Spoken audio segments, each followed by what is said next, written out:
Hi, I'm Ruud. I'm a mathematician, work as a senior staff engineer in the Developer Tools organization at Sun Microsystems. I'd like to welcome you to a 7-module training series brought to you by Sun. It's called An Introduction to Parallel Programming.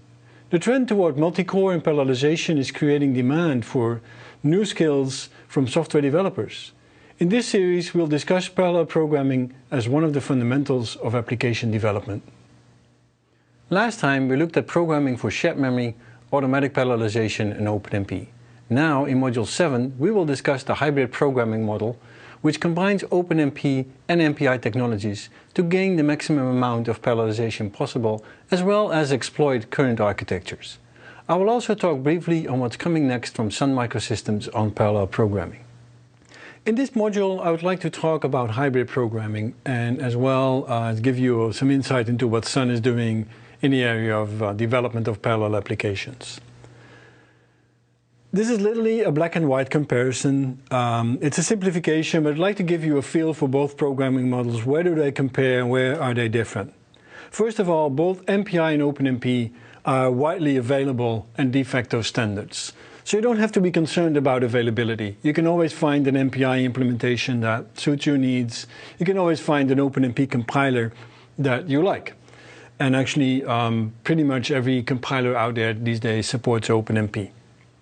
The advantage of MPI is that you can take any number of cheap or expensive systems and run your program there, whereas OpenMP is limited to one address space, one CC/NUMA or one SMP system or a multi-core system. But you can only run it in one address space, so you can't run OpenMP on a cluster. In that sense, MPI is ready to go run on a grid of systems, be part of a cloud computing environment, for example. OpenMP, again, that's one box in a simplified way. It may change in the future, but it's not likely we'll see that anytime soon. So that's a big difference between the two. On the other hand, given how many threads there are in one box, this is less of an issue than it used to be in the past, where parallelism was much more limited. The learning curve for MPI is fairly high and steep, of course depending on your background, but it's not that easy to get started with.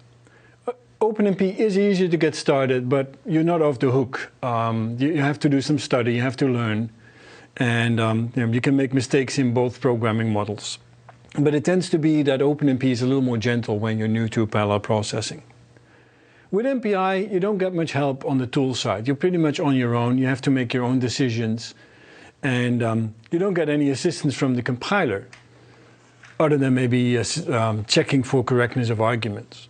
The reason is that MPI is an API. It's a bunch of function calls to the compiler. It doesn't know it's MPI, whereas OpenMP is completely analyzed by the compiler and can help you with diagnostics and warnings. MPI is pretty much an all-or-nothing model. You start with MPI, and once you go down that route, it's not easy to go back. OpenMP is more like mix and match. You can combine with automatic parallelization. You can do smaller chunks of your application at a time. Again, it's a little more gentle. The advantage of MPI is that you don't have to think about where to put variables in memory, because there's only one type. All you have is the private or local memory, whereas in OpenMP you'll have to make your decision whether a variable is going to be shared or private. There's actually some other choices as well that I have not mentioned, but that's part of the learning curve of OpenMP.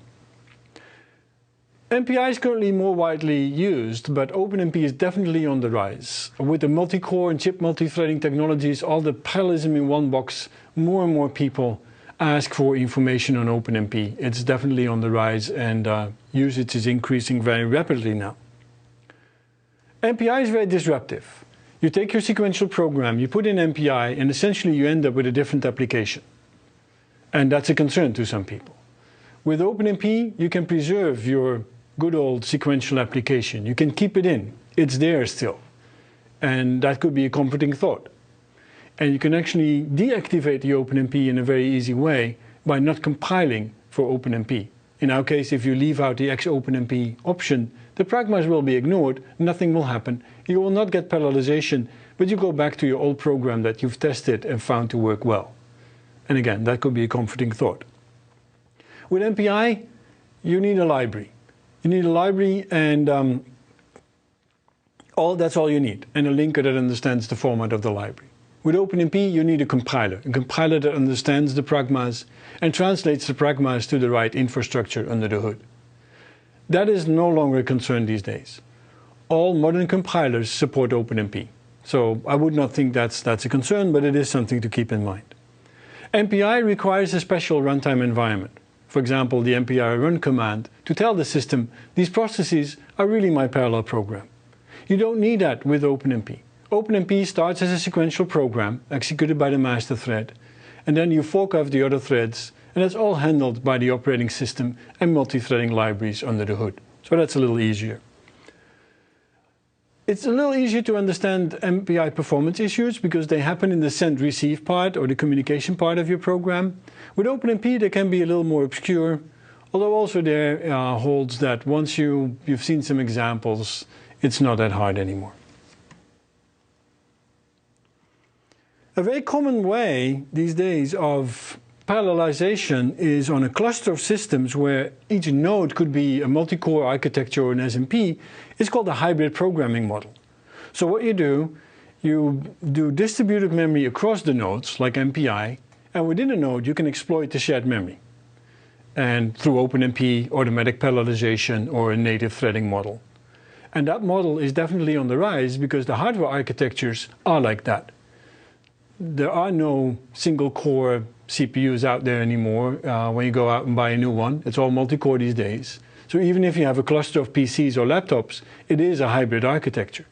Even if you connect it with a dirt cheap Ethernet interconnect, it is a parallel architecture in the hybrid model.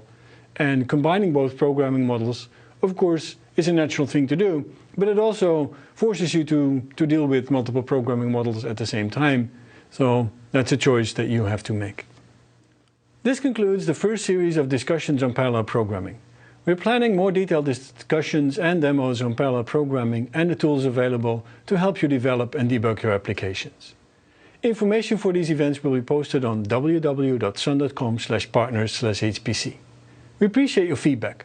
Please go to www.sun.com/partnershpc, click on the forums link and let us know what you think. If you desire a more personalized set of courseware or on-site assistance in parallelizing your applications, please send an email to hpc-editors@sun.com. This is Ruud van der Pas. It's been my pleasure to share this information with you.